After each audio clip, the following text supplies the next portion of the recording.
Making your way in the world today takes everything you've got. Taking a break from all your worries sure would help a lot. Wouldn't you like to get away? Sometimes you wanna go where everybody knows your name, and they're always glad you came.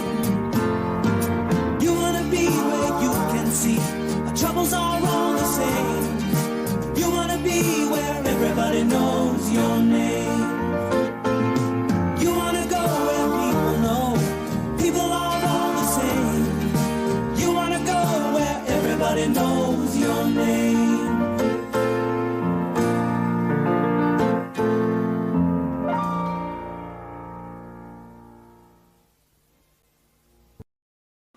Hello, hello, welcome to another great show. Thank you all for joining us here today. It's cooler, you can see I'm back. I've returned from hell. I fought Hades and have come back. It's a balmy, I don't know, mid-20s or something here in Australia, in Melbourne at least. I don't know what that is in your silly American degrees. Probably something in the 70s, 80s, I don't know, but welcome anyway. We're going to have a good show. We're going to have a good talk today. We're going to talk about putting your beautiful face on the screen. We're going to chat to Red Gaze about that, and of course, SUNSWORN. But before we do, let's say hello to all you beautiful people in the Bogan Discord. People are still getting the Bogan Discord confused. I'm not going to name names. Greg, no, I'm not going to name names. I understand it is confusing. The Bogan not only means possibly a person of low social status in Australian culture, maybe not as high cultured as someone else, but it also can mean sort of something done on the cheap, something done a bit dodgy, a bit bogan. Hence the Bogan Discord. Look, hey, but I think it's actually much better than a Discord. Like I said, I wouldn't touch Discord with a 10-foot pole, so I'm very happy with my Bogan Discord. I'm glad to see you've all been in here having fun before the show starts. Let's keep it going. We've got Mr. Hockey here. Hockey wants to come on for Australia. We're going to do an Australia Day show. We might have all Aussies on the panel.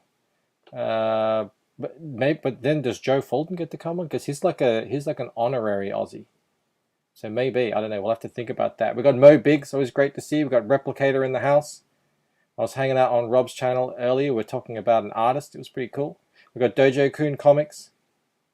We have Greg Levicha here. Oz Great Sage. Who else? My screen is too small. Hang on, let me pull this down here. We've got Lord Crackhead.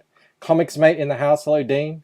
Dario Hernandez has been going off like crazy in the Bogan Discord. Dario loves him a Bogan. What can I say? He's a man of good taste. Who else is here? Skip Edwards in the house. Hello, Skip. Skip streaming later. Hopefully it won't be as much of a big disappointment as it was the last time I so generously suggested everyone go over and watch Skip's channel, and then he unboxed a lamp for about 2 minutes. He didn't even use the lamp, and then ended the stream. My goodness. Talk about a breach of trust. Again. Oz Great Sage is here. Great to see you. Ryan Cardinal. We've got What About in the house. Great. So good to see all of you lovely people here. Who else is here? Let me find someone else. Scrolling down. Leroy. Leroy's questioning all the throwing out of love hearts that Rob is doing. Look at this. I love heart you, Bancroft. I mean, thank you. Eric von Stugel is here. I like saying his name like that. I'm sorry, Eric. It's a guilty pleasure of mine. Who else? Jobu says ahoy hoy. I always say ahoy hoy when I answer the phone. It's Montgomery Burns' way of saying hello. Jeremy Burtz. Hello, Jeremy. Have we met? He's saying hello, chat. Thank you so much for joining us, Jeremy.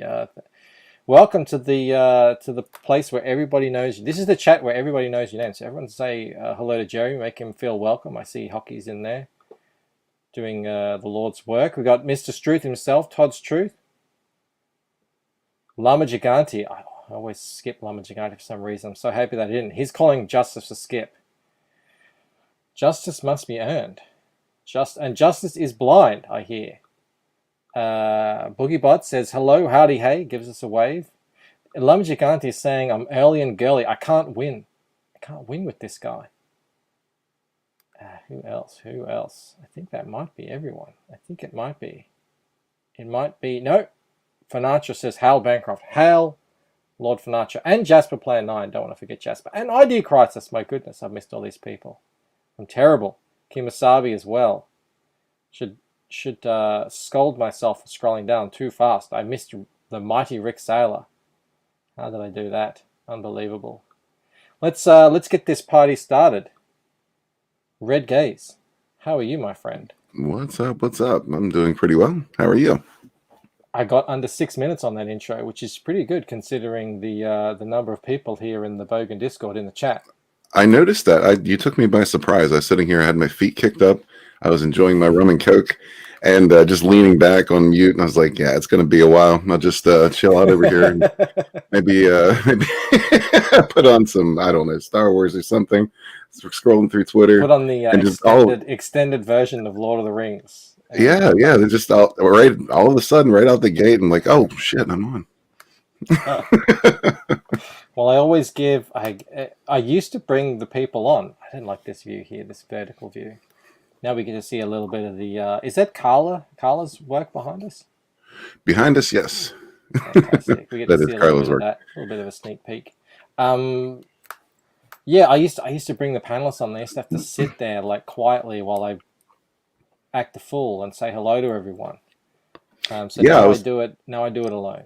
I was expecting to see the Thunderbuns pop in and maybe Blue, maybe Poland.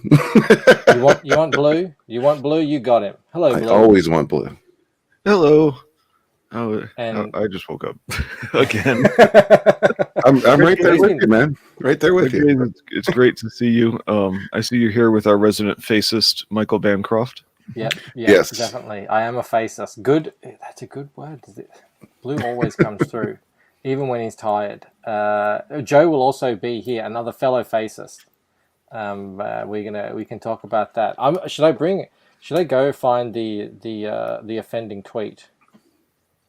Not that it's an offensive tweet, but it's by Rob Arnold, so it's de facto an offending tweet. Mm-hmm. He's even made a little graphic for it, and it's like, create a tip. And it's just very, very obnoxious of Rob to do. Oh, there he is, and he's looking very Aussie too. So excellent. And you know what I'm going to do? Even though Red Gaze is the special guest of honor, I'm going to put the faces up top. Oh, so it's like that now. He does that like nobody's ever suggested, thusly before. Are we just going to go shirts and skins now, Michael? Is that what we're doing? Yes, we are.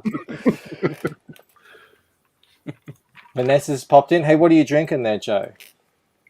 Tonight it's Jameson, Irish whiskey. I always think like Joe must have a one of those, like in a movie, with just a cellar of different whiskeys and drinks. I'm just going to have a famous old beer with Skip Edwards' wrench. Thanks, Skip. And cheers to you. And cheers to anyone else who's joining us tonight in a little... Cheers to you. So you can't see it, but I'm raising my glass as well. Yeah, right. We can't see. That's the problem. That's what we're going to talk about. Here, listen. See. Oh, there we go. Cheers, Red. What are you drinking, Red? Cheers, chat. I'm always drinking rum and coke. You're like you're like the guy from Trailer Park Boys, always walking around with his glass in his hand. That's how I'm picturing you. Well, actually, during the day, I almost always am exclusively walking around with a coffee cup from a local convenience store. But at nighttime, that switches over to a glass. Yeah, it's time to get serious. Yes. When the sun goes down. I didn't say hello to it's Insaniac Draws, who's got a really cool name. Although I'm not too fond of clowns. I do like his name. Thank you for joining us, Insaniacs. And Danger Vanessa has joined us as well. And Ted Lehman. Can we show someone else's face? He asks. That is the thing. That is actually the comment that has come up most, is basically that it's good to show your face unless you're Rob Arnold. And I think Rob got a little bit of pushback on his tweet. I'll bring it up here. So he asked the question. This is what I do now, Red. I just steal everyone's ideas and then stream about them. Well, that's not a bad idea. And I think we've all been a little guilty of seeing a hot topic and being like, hey, I think I'll stream on that tonight. Yeah, no, definitely. Not to excuse you, because you're just awful. Yeah. Skip says, I hear those beers are twist off. He's just a tyrant. SDA's joined us as well. Great to see. Yeah, so what did Rob ask? He said, no, he didn't ask it. He yelled it at us. Comicsgate creator tips. 3. He went for 3 exclamation points instead of just the 1. So this is Rob being serious. What a drama queen. Okay. Yeah. And he's demanding, basically, you're going to have a much tougher time. I'm going to try and do a Rob voice. You're going to have a much tougher time. No, that doesn't work. Trying to sell a book on streams if you're behind an avatar. People want to see your face to connect with you if you have a... People want to see your face to connect with you if you have a legitimate reason. Cool. It's just... What is Ethan saying? Garbage tier? Garbage tier, Rob. And you're a writer?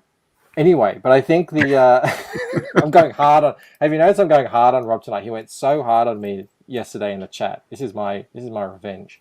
It was definitely uncalled for. I felt so. Shame on you, Rob.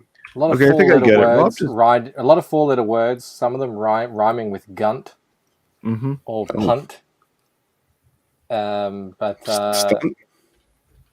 Yeah. Rob just needs to be punctuated.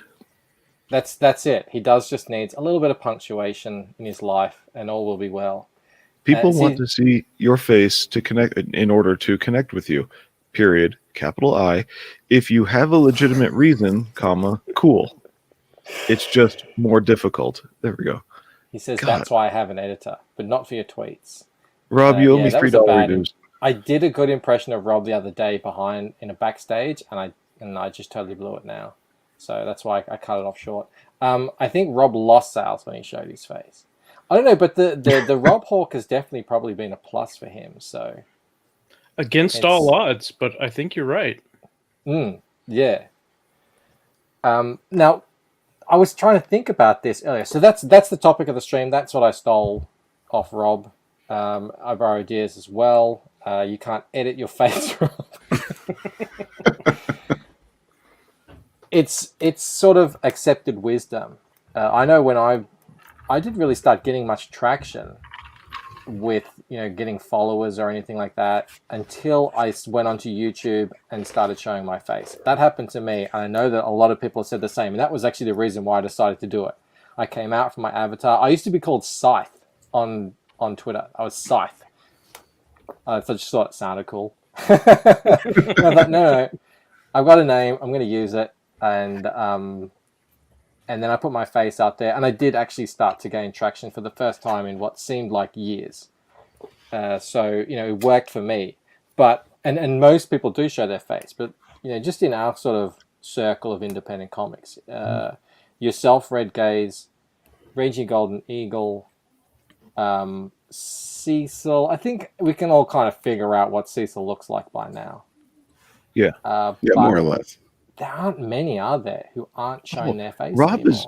Rob is really influential, though. Here's Leroy in the chat. You, with a lowercase y, supposed to be capital Y. You guys are going to hurt Rob's needs an apostrophe feelings. No period at the end. Leroy is going to love that you pointed that out. He's just going to love that. Anyone in the chat looking for a copy editor? Just email Blue. Mm-hmm. Yeah, well, this is Rob's fault. This is all Rob's fault. I don't even blame Leroy. Yeah, your boy doesn't show his face much, but we've seen it, so we know he's a real guy. We don't know. I mean, Red Gaze could be using one of those voice things. He could be a 12-year-old Japanese girl for all we know. It's true. You just don't know. Well, I think does people happen to know a lot about Walmart. Of course. Well, yeah, of course. That's actually what I'm most afraid of. I'm afraid that one of these days someone's going to identify me in those people of Walmart photos And we just can't have that, That's it's bad for business. It is. They all look. Everybody in those photos looks alike anyway, so you're safe. That's true. Yeah, but the thing is, I would say it's the accepted wisdom now. Initially, you never saw anybody's face. I don't know how far back everybody goes, but it probably wasn't until about a year, maybe about a year or so into this, where the faces really started popping up. EVS, you never used to show his face. I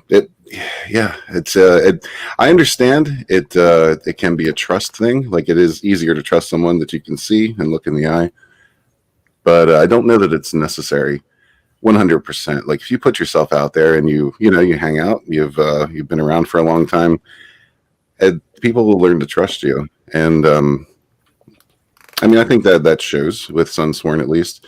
And there's other creators that have also been fairly successful. Chimera is the first one that springs to mind. I know you may or may not have seen him here and there in back rooms, I but have. never. Does he not show his face online? Not that I'm aware. No. I feel special now that he's honored us with that privilege. I did not know that. Yeah, I never would have guessed he was 11 years old. It's amazing. He does have a very amazing what that kid has accomplished. What is with these people? So here's another guy, Kemosabe, right here.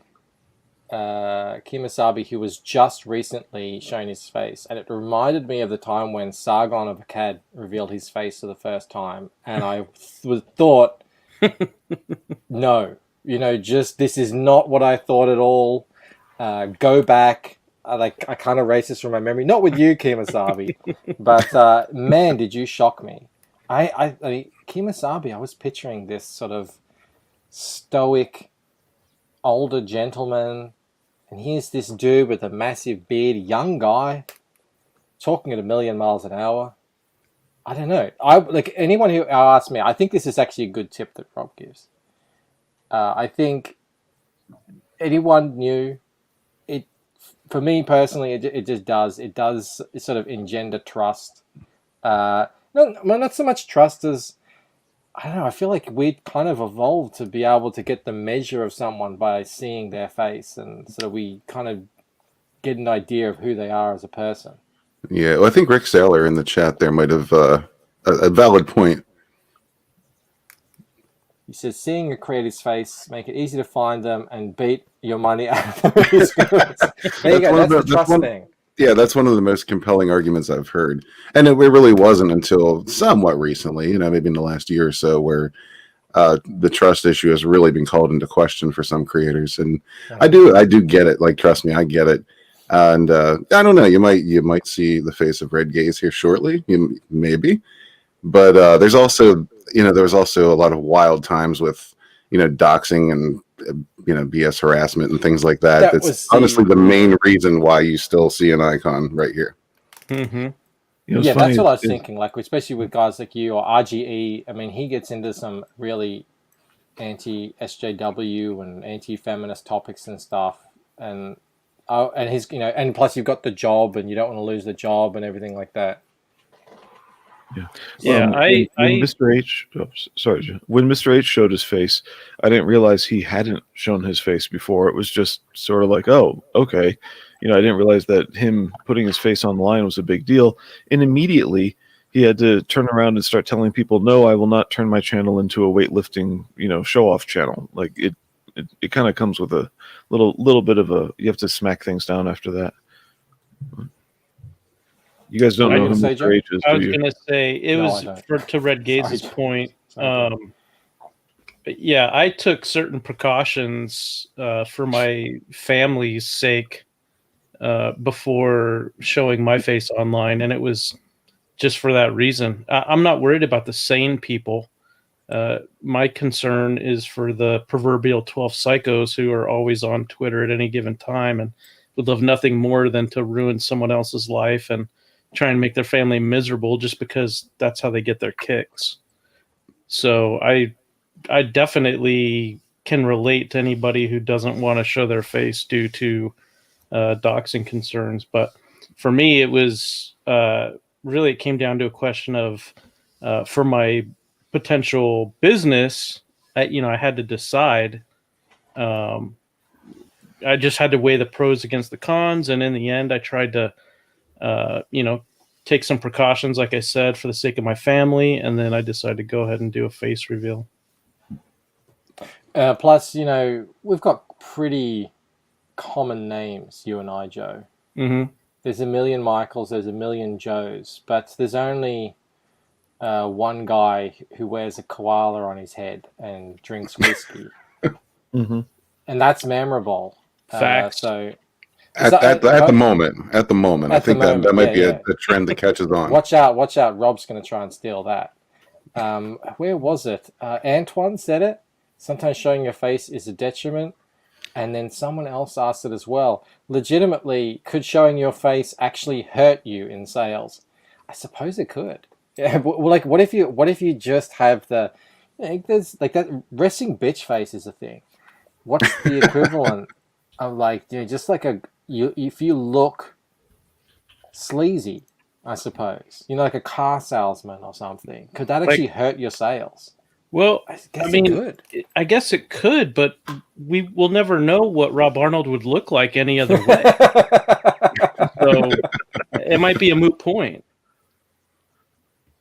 Kimasabi reckons he'll be 40 this year. Yeah, in 15 years. I would have believed he turned 30 this year. Maybe. Oh, yeah. I thought he was... Imagine if he shaved off that beard. Oh, I thought he was 25 25 or 26 when I saw his face. After thinking he was, 40s when I didn't see his face. Well, the 12 Psychos on Twitter thing. Okay, I have asked him for skin tips, and apparently tips for skincare. And he just says he showers every day, nothing else. So I'm gonna have to try that. Anyway, as far as the 12 Psychos on Twitter go, and I know I'm not selling anything. I work with SJWs who are literally looking for any way just to screw with people. And sometimes you can't afford it. Yeah, I would have been less comfortable coming on here and doing this show with my name were I not in the job that I'm in. So if I was just sort of felt like I was a cog in the wheel that was easily replaced, yeah, absolutely, I would have felt less comfortable doing it. Yeah, my 12 Psychos aren't on Twitter, but if they hear anything about me, I know that that's information that somebody is tracking and databasing to use and whatnot. So, yeah. Rob's going after you now, Joe. This is a bold strategy, Rob. I don't know if it's going to work necessarily. Well, the problem is I have a pretty good memory, so I know he's recycled that joke. So it's not nearly as cutting as it once might have been. Have we seen Edwin's face? Edwin, do you show your face? I don't know if I've seen Edwin's face. Maybe I just don't get around enough. But it seems to be that's the thing now. Most people do, like, it's sort of accepted wisdom that you get out there, you show your face. The trust is a real thing. Like, just say a creator comes out and they've shown their face, their real name and everything, and then they don't fulfill. It's like you can run anywhere. Like, you can't just change your face and go start up a new channel and give yourself a new name. People are going to find you and rightfully call you out. So for me, like, I think it's like I'm trusting you with parts of my life because I want your your customer. I want you to be a customer, and then that kind of feels like it goes both ways a little bit. I don't know. I think that's like in my head anyway. No, I think that's a valid point. I mean, there have been enough customers who I've seen that have said something to that effect. I know it certainly, isn't the case for all customers, but there are more than a few who have said that it's they kind of view it as an exchange of trust. And then there's others. I think Rick Saylor was one earlier in the chat who said he really didn't care one way or the other. Yeah, Red. Do you think it's cost you anything? Have people told you should show your face? It might have. I've had a number of people tell me I should. I've had a number of people tell me, I get why you don't. And I think it all depends on the person. Like I understand the trust issue. It is a lot easier to trust somebody when you're looking at them. But again, with like the snatch and grab type philosophy, I've also been told I have a pretty recognizable voice. So I'm not sure that would work for me unless I did get like a 12-year-old girl voice changer and start a new channel. The technology is getting better and better every year. It is, and yeah, it can be illusion breaking as well. I've understood that sometimes panties get wet, when they hear this voice. But if they saw this face, they might dry right up. All right, so you're worried that the curtain won't necessarily match the drapes. So yeah, like did you ever see those spoofs on phone sex callers? Yeah, these women with these hot voices, and then you see them behind the scenes, and they're like 300 pounds and dripping sweat. They got hair all in the wrong places. Luckily, crooked teeth. Luckily for you, the demographic of Comicsgate specifically ranges from 41 and 365 days to 42 years old. Like it's really small demographic of mostly just 99% 42-year-old men. So it's I don't know how many of the people watching your show or listening to you are just sitting there envisioning what this man with this wondrous voice actually looks like and what sort of sweet nothings they might be whispering into his ears. If only they could visualize. I have no idea. I mean, I must say I have thought about what you look like. You do have a distinctive voice, but again, after Kemosabe, I'm like once bitten, twice shy. I don't know if I want to know now. Here's the thing, don't they say? Oh, poor Kemosabe. It's not that Kemosabe is a weird-looking dude. It's just his voice does not match with his face. Yeah, and that's happened a number of times. I mean, like I said in the beginning of all this Comicsgate and YouTubing stuff, you never saw anybody's face, and there was quite a few illusions shattered, beginning with EVS. But Ethan had been out on the convention circuit, hadn't he? Yeah, right. I had not seen him until that point. The thing is, a lot of voices I hear, the vast majority of them, I don't bother even accidentally creating a face. So I really don't want. I just don't wonder about it much. So then I'm kind of safe from a lot of that shock you guys are talking about. So I don't get the what do you really look like? It's like, what are you going to ask me next? What am I wearing? What? Come on, this is kind of creepy. But Red Gaze, I've never tried to picture you at all. The only reason I had a mental picture of Kemosabe was I didn't know that the picture at the end, the photograph at the end of his videos was somebody else, and that's it. He put up a photo, so I thought that was him. Other than that, I've had like no shock between people's voices and faces, and oh, you don't look like how you sound or anything like that. It's like, no, why bother? Yeah, and there are certain benefits. Like today, for example, I know that both Blue and I woke up like right before the show, so I'm sure he looks like shit just like I do. And I also have this coughing thing going on, so I've seen me muting every now and then. That's why. Otherwise, you would see me, with my hand over my mouth. That's just not attractive,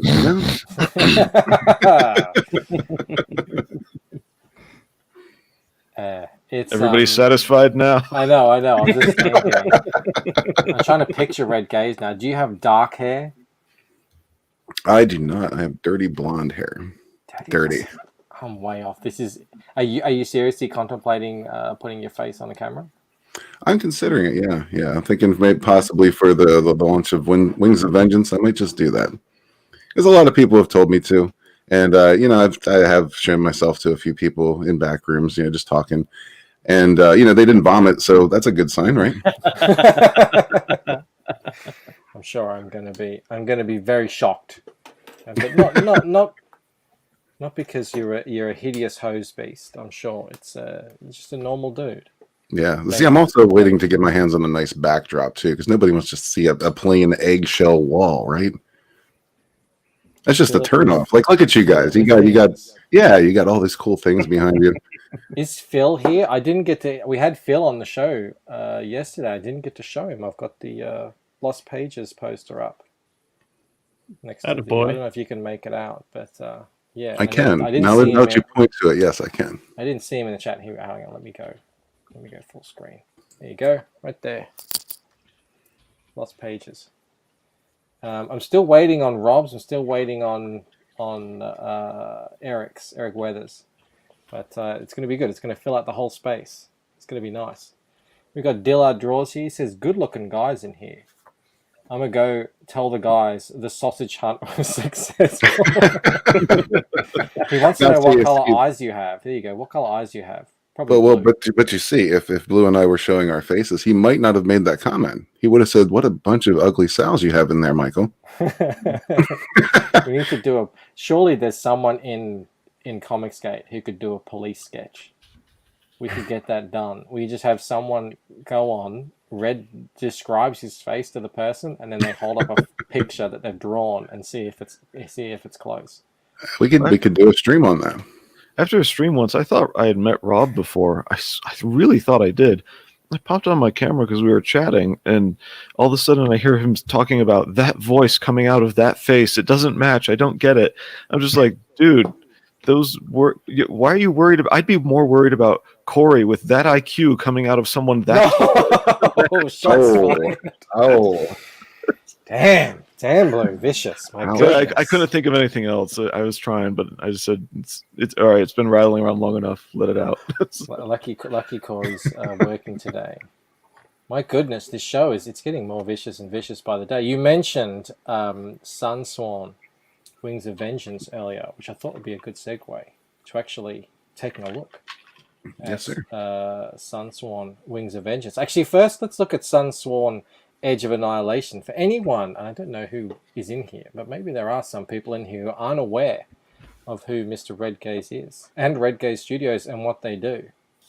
You were often touted as the first person to do a novel, but Blue informs me that there was actually someone else who did it slightly before you. There? Yeah, what's the name of that book, Blue? It was Legends of Fostra. Fostra. And it wasn't. It was by Maori, I think. Somebody else asked if it was Nasser, but no, Nasser did a novel beforehand, and then he left CG and did more. But while in CG, he didn't do anything. Well, anyway, he was the first person that most of us knew who put out a novel on Indiegogo and sold it to the CG crowd. And as you can see, at 270 backers, and I've got you on US dollars, of course, because I was going to say this looks a lot sexier with dollary dues. It wouldn't be my show without giving people a false sense of hope there. But unfortunately, back down to earth, 15,000, and it's still in demand, and it's done, it's there, it's out. We've seen it out in the wild. Do you have any photos of? Oh, there's boxes there, but I've seen people tweeting photos of their book. It looks great. Yeah, I believe there might be some photos further down in the updates there of the book itself. But yeah, that's one of the reasons why I crashed out today, because fulfillment it can be a daunting process. Lots of box building. See, I'm looking forward to the day when I can just put these comics in a Gemini, honestly, because you can't quite squeeze a 530-page novel into a Gemini mailer. Unfortunately, I wish I could.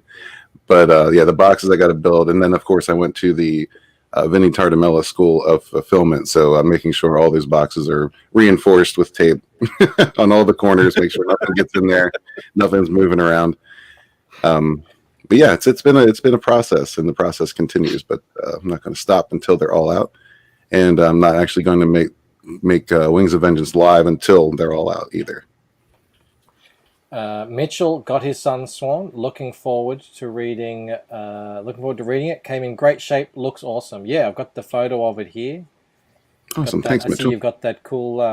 Is that the UV spot on the orb there? I guess it is. That is gold foil. Actually, I kind of lucked out on that because there was a publishing company I was looking at, and they gave me a quote.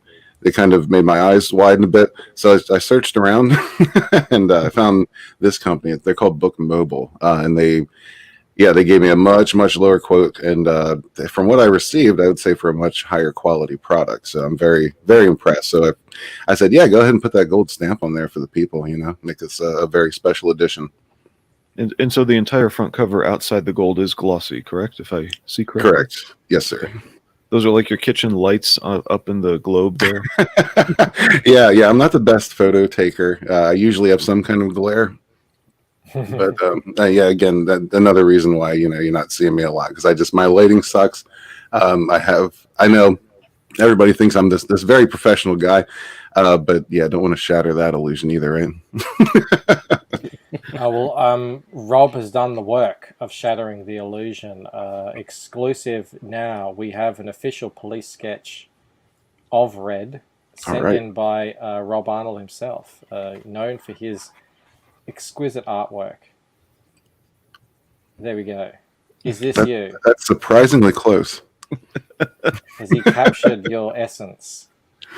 Just about, although he did miss, you mentioned resting bitch face earlier. I do have a bit of that. So more curled eyebrows, I think, would refer up on an angle. I don't know if Rob knows that technique. Well, I mean, he should. He just has to look in the mirror, right? What's with the space here, Rob? He's got a little it's like an anti-hawk. I'm wondering if that's is that hair or is that something going on in the background?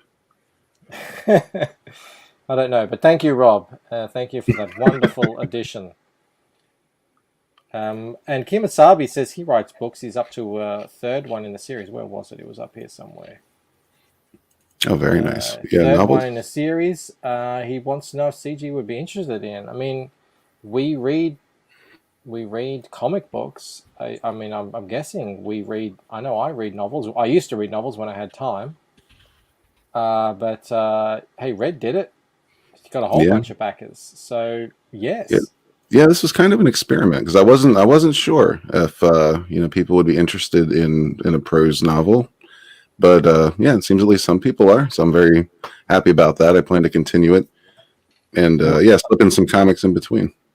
I'm open to amateur work. It's okay.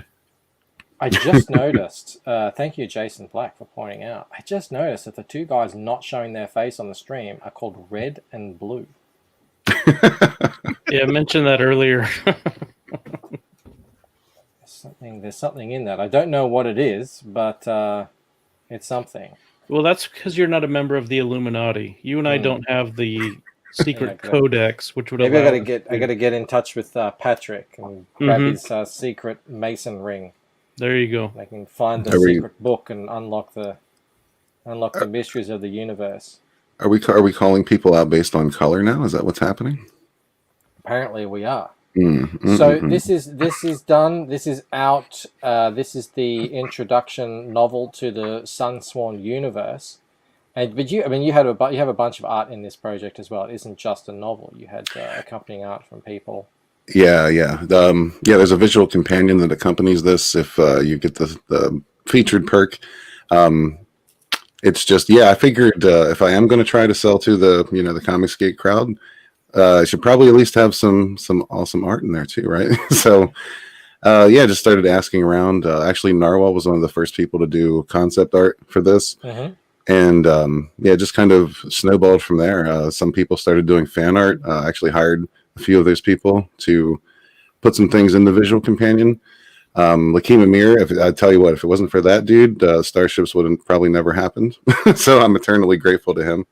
That one piece you were showing before of a Serath there with the black hole behind him. That was the first thing that he ever showed me. Yeah, that began as fan art, and I was like, dude, can I just throw you some money for this and use it in the book? And but he did all the Starships as well. That's a name you want to probably remember, Lakeem Amir, because he's going to be coming out with his own projects as well here very shortly. Just an awesome dude, really cool guy, and a great artist as well. It looks rad. $5 from Dilla Draws. Thank you. Back the buckler or else. Oh, or else. A threat, Dillard. My goodness. Come in here threatening the chat. Unbelievable. I see all you people putting Fs, trying to mess with me. I see right through you. You think I don't keep an eye on what's going on in the chat? Who is the instigator? Random Fs to screw with Mike would be fun. What a surprise. It's Leroy. What a surprise. All right, so yeah, Sunsworn Edge of Annihilation is there. It's in demand. You can get the book, you can get the PDF and visual companion, swag, packs, all sorts of stuff. Very cool. But it's not over there because the man is back. He has fulfilled. And now he's back. Fulfilling to be completely accurate. Fulfilling, yes. Fulfilling. My apologies. They're still going. Look at them. Fs. Hockey puts in a G. He probably mishit it because the G is right next to the F. He was trying to throw you off from the folks trying to throw you off. Wings of Vengeance. Hey, I'm going to share the audio here. So let me stop sharing this because people might not know you were also a bit of a trailer man. I am, yeah. It started as a hobby, and just I don't know. Now I just feel like I have to escalate and make them better and better. And I think the trailer really needs to represent the book. That's just my personal feeling. So I try to do that every time. Every time somebody asks for one, I try to make it as I don't know, find music and use the imagery as well as possible to just trying to give the feel I'm getting from the book that I'm seeing. I couldn't agree more. I remember I really had that approach with my trailer as well, and I showed it and on John Malin's show, and he was like, if I could critique it, I would just make it a bit like more punchier and more energy. And that would be great advice if your story was, really high energy. But you don't want to sell, we're going to see, I've seen this trailer before. So you're going to hear like this trailer is like epic in terms of, it's what it's selling. You're getting, it's really high energy stuff. So if you see a trailer like that, you expect, okay, well, the story is going to reflect that. So I couldn't agree with you more on that. For sure. Hancock's going to show us his bump again. Oh, I've never done that. Kina Subway says you are the trailer guy. There's a couple of you, but yeah, man, you're right up there. I really like this trailer. So without further ado, let's load it up. Make sure I've got the sound on. Here we go.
Where do you find this epic music? A variety of sources. A lot of them I take from YouTube, copyright free. A lot of them are advertised as copyright free. Not all of them are. That's the trick to it. So what I try to do is upload them to my channel first to make sure I don't get hit with copyright. But I don't know. Personally, on my channel, it doesn't really bother me that much if I get a copyright claim. The strike's completely different. I get one every single show. But yeah, I get worried when I don't get one. I'm like, what are they doing? Why are they looking into something? What's happening? Just claim it already. Yeah, I mean, I don't know. I think they can just, they can have that little bit. Those shekels, as RGA would say. Exactly. Here's the thing. In my opinion, don't put the ads on your show unless you're getting tens of thousands of views. You're not going to be making any kind of money that makes it worth annoying people. That's just my humble opinion. Yeah, well, I kind of agree with that. I don't monetize until after a stream is finished. So, the people who are tuning in live can, watch worry free and harassment free. But you've had some massive videos on your channel, like in the hundreds of thousands. Yeah, fun fact, all of those big ones have been demonetized. That's the catch-22, isn't it? You do these big, or where they got like political based, ones, and then you don't get to reap any benefits from it, really. Yeah, and that, what, honestly, that's the issue I was having as well with the politically based videos. I get into it for a time because I'll get pissed off or something, and I'll be like, okay, either I need to make a video and express what I'm feeling, or I need to make a video for people to laugh again. Try to shine some sunshine on the situation. Just give people a laugh. But after a while, I get burned out on that political stuff pretty quickly. So I always tend to, I'll go through phases where I might have a couple here and there, and then I'll be like, nah, let's get back to some fun stuff, because I'm depressing myself, and I don't. If I'm depressing myself, I'm probably depressing other people too. I'm trying to put one together right now, and it's a real balance of like, I've had this idea for, I figured time flies. I've had this idea for just more than 2 weeks. I thought it was only like, I just thought of this for a week. No, it's been sitting for a while. But I find if I just wait on a lot of that stuff, it prevents, a lot, saying anything out of emotion in terms of having a political video, and really letting ideas have time to percolate and see how important they really are. Keeps me safe. I haven't thought about politics in about a month. I was totally burnt out on it. The 2020 was almost all politics, so I'm just kind of done with it for a while. I'm just focusing on comic books and the Lucent and having fun and all that sort of good stuff. Mortal V says, monetization for Bancroft is useless because the only currency in his area are hyena pelts and fairy bread. No, we also deal in beer. Very, very important commodity down here, down under. Fairy bread is more real than Bitcoin. There you go. You can actually hold it in your hand. Mm-hmm. Leroy's so abrasive tonight. The MTV B can is a booming market, guys. All right, so Wings of Vengeance. Now this isn't a novel. This is a comic. Am I correct on that? You are correct. This is a comic. It's actually turns out it's going to be 2 comics on one campaign, because Katie, Katie, she was on recently. Katie. Yeah, the creator of Bonds, awesome person. She has recently. Artist. Yeah, man, definitely agreed to do a spin-off comic for this as well. So I'll be offering both of those on this campaign. And the main book is done by Carla Tornielli. Of course, you know her too, I'm sure. Grim Reaper, Witch Hunter, all great people, doing great things, man. This story will pick up a number of months after the events of the novel. Now, I know people are probably going to be asking, do you need to know what happened in the novel? Like, do you need to read that to understand this? All the comics I'm doing are going to be one-shot standalones in those time periods in between. You won't necessarily, there'll be some references maybe to some things that occurred in the novels, but you won't need to. I'm trying to write it to the point where it's explained enough and briefly enough in the comic itself that you won't have to have read the novels, because I know not everybody's into reading prose novels. So if you're a novel guy, I got campaigns for you. If you're a comic guy, I got campaigns for you. If you're both, then awesome. I love you.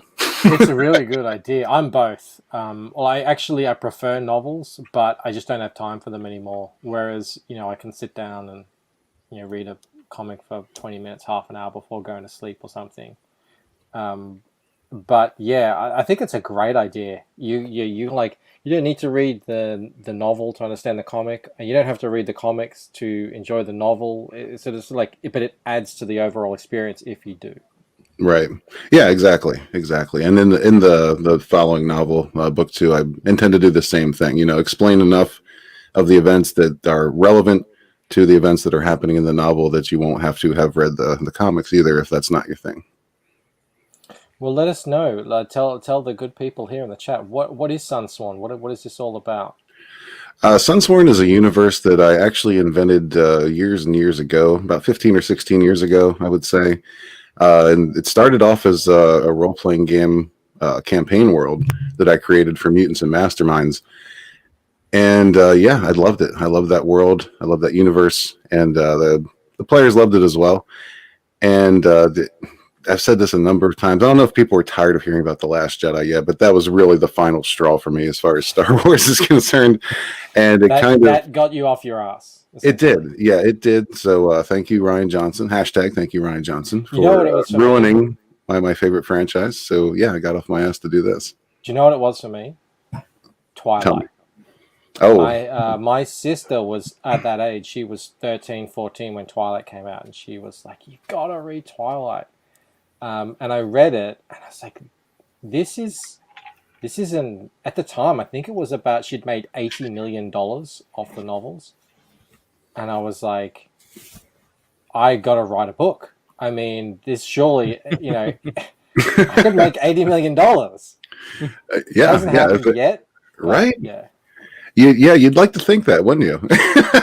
If this piece of garbage can make that amount of money, then surely this awesome idea I've been sitting on, But yeah, I had this whole universe created, so I just went back and revisited it, revamped some things, made some new characters, and yeah, Sunsworn was born.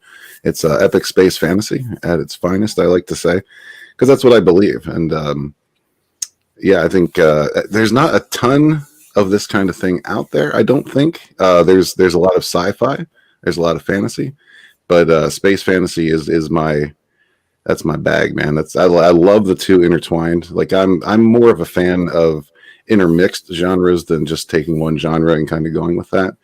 Like when it comes to fantasy, like I love horror fantasy as well. But yeah, the space fantasy stuff I've always really enjoyed. Knights and wizards in space. Who the hell wouldn't like that? When you were writing Sunsworn, because we just talked about Twilight. Part of Twilight's success, if I'm not mistaken, was that one wasn't written in first person, was it? I'm walking through the room. That was a different popular book, wasn't it? No, I think it was. It was? Yeah. It's written in first person. Oh, you can tell I dodged that bullet. But anyway, so you had a genre you like to write about, but did you work any on trying to reshape it for a particular set of audiences, plural? Honestly, not so much. I just kind of took what I had and revamped that. I think I tried to make it something that I would like to read, and I think that's probably what most people should do, honestly, because I don't know, like I don't find when say you get a job, for example, you're doing that job for somebody else, you're not necessarily as into it, but if you're writing something that you love, that you enjoy, that you're really into, that passion is going to stick around and it's going to show in your work. Okay. One of the reasons why I never got into novel adaptations of film was because I read a couple of them and they just read like somebody doing a job, just pay for play type of thing. And they weren't nearly as good as the novels I was reading where, the author was writing it because they were really passionate about the story. Mm-hmm. Yeah, I've always said, I love those stories where people have powers, but it's not a superhero story, with capes and all that sort of stuff. And I think a lot of people have done those stories they've done them well, but this just hasn't been exactly how I wanted it. And that's why I kind of wanted to write this, The Lucent, is because I like this, but I just haven't seen it done exactly this way. I want to put all the stuff that I love into it, and tell that story. Yeah, Mike. But okay, well, one of your characters wears a cloak, and I really don't want to resurrect the cloak versus cape debate again. But one of the things about your where I say people writing for certain audiences, you could take Sunsworn and then give it sort of a gimmick where there's that empty character that isn't defined enough, and people can put themselves into it, and that appeals to a certain audience, mostly women, and try to sell the book that way. So it's the same story, but there's just a a big it's only big because you have to do it on every page, a tweak to how the story is pronounced in terms of somehow that grabs a particular audience regardless of the subject matter. And to be honest, Red Gaze, I'd rather hear that you had fun because you love the subject matter than that you bothered tweaking for people who have to think the story's about themselves. I mean, trust me, thank you. So. No, it's my pleasure. And I've seen it before. I've seen people who, they do kind of obsess over like their target audience and things of that nature. I don't know. I like to think my target audience is people who think the way I do and enjoy the things that I enjoy. And I think there's a lot of people out there, just from, reading things online and meeting people online. I know there's a lot of people like that out there. And it's, see, the thing is, it's important to me, at least, that every character you introduce has some purpose to serve and will have their own development. And I just, when you worry too much about what people are looking for, I think it falls apart a little bit, because once I started writing this, like I never once encountered writer's block. Once I started writing this, it just flowed, and the story wrote itself. These characters told me who they are, and that's who they are. There's several characters I actually designed to just kind of be side or throwaway characters who didn't end up in that situation at all. Some of those actually became prominent characters in the book. So I don't know. I think it's very important to listen to your characters and listen to your story, and not go into it with a completely, solid, this is how it has to be every chapter type of attitude. Joe, remember when you got me stuck? You asked me a question, and I was like, you caught me for about 2 days, and the issue was I hadn't properly, solidified, what the character's actual motivations were. Yeah. And then once that was down, it came out very naturally. It was like the floodgates open. But you say if you don't have those the characters as real characters with motivations and everything, you do get stuck, and that's when you get what they call the what's it called, like writer's block. Writer's block, yeah. But yeah, once you do that, it's fine. I wanted to tell you as well, Joe. I was working this morning on the flat butt. I fixed the flat butt. Oh, good. Fixed the leg. Excellent. Joe was like, man, you're selling this to CG. Like, we don't want no flat butt in here. Plump that stuff up. Put a little junk in the trunk. Yep. So I did. Hopefully I put in enough for Joe's liking. We'll see. We'll see when I show it to him. That's good news. To your comment about the characters, and which I believe was in response to Red Gaze talking about characters telling him, what the story was going to be about when he went to adapt the old Mutants and Masterminds campaign into a novel. That's one of the secrets of good writing. If anybody is interested, is if you have fully fleshed out characters who have deep personalities and deep backstories, family histories, etc., etc. If you do all that work first, then once you go sit down and try and write the story, a lot of it will just, like as Red Gaze says, the characters will tell you what to write, because if you've got these people that are interacting with each other and they have fully formed personalities and histories and whatnot, that it will become very obvious what they would say or what they would do, and then it becomes just a question of you writing fast enough to capture all the thoughts that are going through your head. So characterization is a big one, and I personally think it's one of the biggest problems with the mainstream comic industry today, is very shallow, either unbelievable or unlikable characters, which then get the writers into a situation where they have to try and come up with these gimmicky, paper thin stories to try and give these terrible characters something to do. Yeah, or you get into a situation where it's like, why did that happen?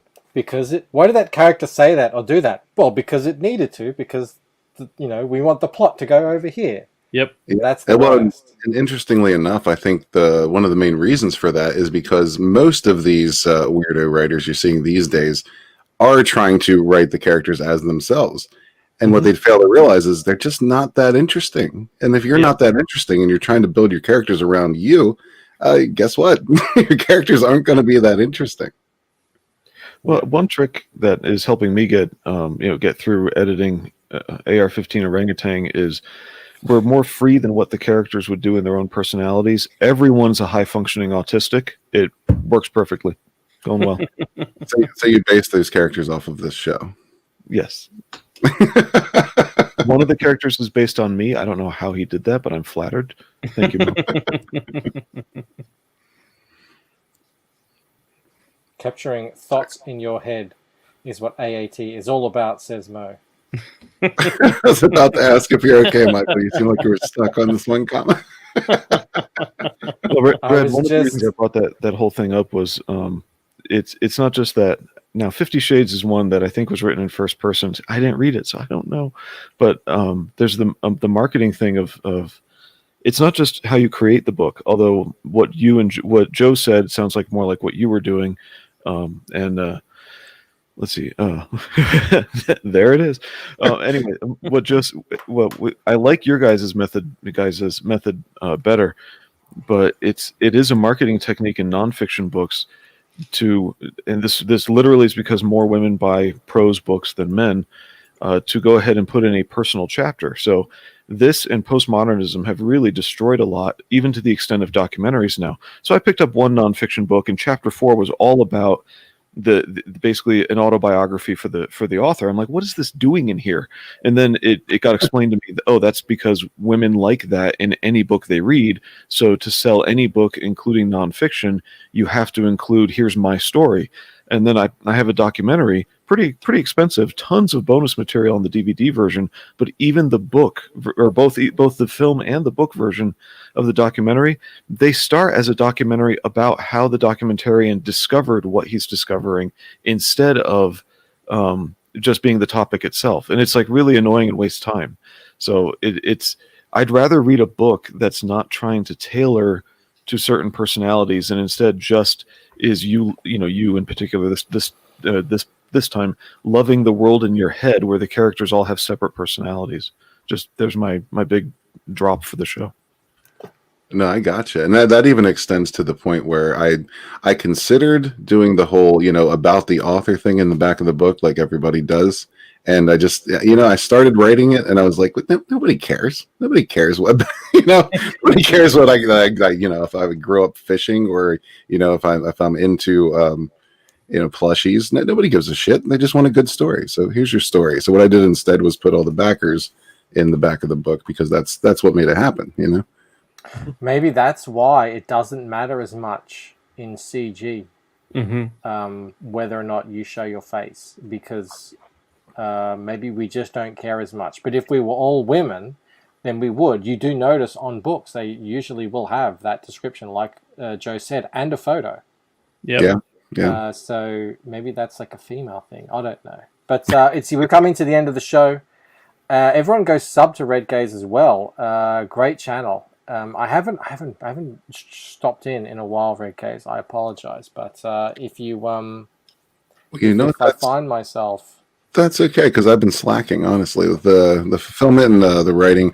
I really got myself bogged down with more work than I should have, so I have been slacking on the channel. But I said last year, the end of last year, I'm going to pick it up this year. Going to get back on the horse, and then there's been a lot of nonsense involved. Just in the country, everybody knows about that. But I also, I got bogged down with fulfilling, writing some more, doing some more trailers for people. So I will, I'm gonna get back on that horse. Maybe I need you, Bancroft, to just kind of get on all fours for inspiration, so you can be the horse, and I will ride you. On that note, you want to refresh the campaign? I wasn't expecting that. SUNSWORN Edge of Annihilation. Did we get a little Bancroft bump here? Let me have a look. It's on 270 backers at the moment. 271! Beautiful. Bancroft bump. Beautiful. Fantastic. Thank you very much. So much. Oh, by the way, this totally throws off your print order, right? no, I overprinted quite a bit because I want to make sure these were available well into in demand. So I got plenty more. And crap, let me share this one more time, Michael. On that note, Katie said she wants to see this get to 16K. So what she did was create a traditional piece. This is one of the villains in the book. His name is Vorath. And every single backer from start to finish will be entered into a raffle to win this if we hit that 16K mark. So there's some inspiration for you. And if we don't hit that 16K mark, I'll probably turn this into a print at some point. Katie's already very good, but I can just tell she's only just starting to kind of hit her stride. I can see she's got a lot of growth coming as an artist, and she's just going to keep getting better and better. But Absolutely. This is really good. I really dig this. Great stuff. Yeah, man. Yeah, I would love to go ahead and hang this on my wall. But yeah, if we get there, it's going to be raffled off, and one lucky backer will win this. You realize that Lord Crackhead is in the chat. He has clipped you saying you're going to put me on all fours and ride me like a horse, so we can expect to see that. Well, that's quite all right. We can expect to see that pop up in hopefully over the next hour or so. Well, thank you, Red, for joining us in Avatar, if not in video. We don't mind. We don't mind here. We all trust Red Gaze. We know Red Gaze. He's been around a long time, and we love listening to his dulcet tones, even if we don't know exactly what he looks like. Always my pleasure. And thank you, Michael. Joe, Blue, always good to see you guys. You do have one of the best chats in on YouTube. Fuck, I was gonna say in Comicscape, but on YouTube. You know, this chat is awesome. Thank you. We try to massage it, keep everyone happy and friendly. We set up the Bogan Discord. You were one of the guys who didn't know what the Bogan Discord was. I am. 2 hours before, usually maybe 1.5 hours before the show starts, I will load up the stream so everyone can come in and hang out in the chat. Make sure you do that. It's lots of fun. Yes, thank you, Joe. Thank you, Blue, who's pretending to be Angry Rob right now. I'm also saying mean things to Rob, all of which I don't mean, but they're fun. Hey, Rob gets it. I mean, no quarter is given to Rob in my chat. Yeah, that's just what happens. If you're into sound, if you like the sound of Sunsworn, the novel still in demand, Edge of Annihilation, and then Wings of Vengeance, the comic is coming soon. So make sure you sign up to that. It looks great. Carla is another artist who's really just improving in leaps and bounds. Every new thing she puts out, and all great people on this campaign. Can't recommend it enough. So thank you again, Red, for coming in, and thank you to the chat. The sexy chat and all CG, you guys never disappoint. I love reading all your comments, even though sometimes, they do shock me. I still love it. I love it when you shock me. I love it when you make me laugh. You guys are the best. Thank you so much. We'll see you again tomorrow. Have a good night. All right. Bye. Peace.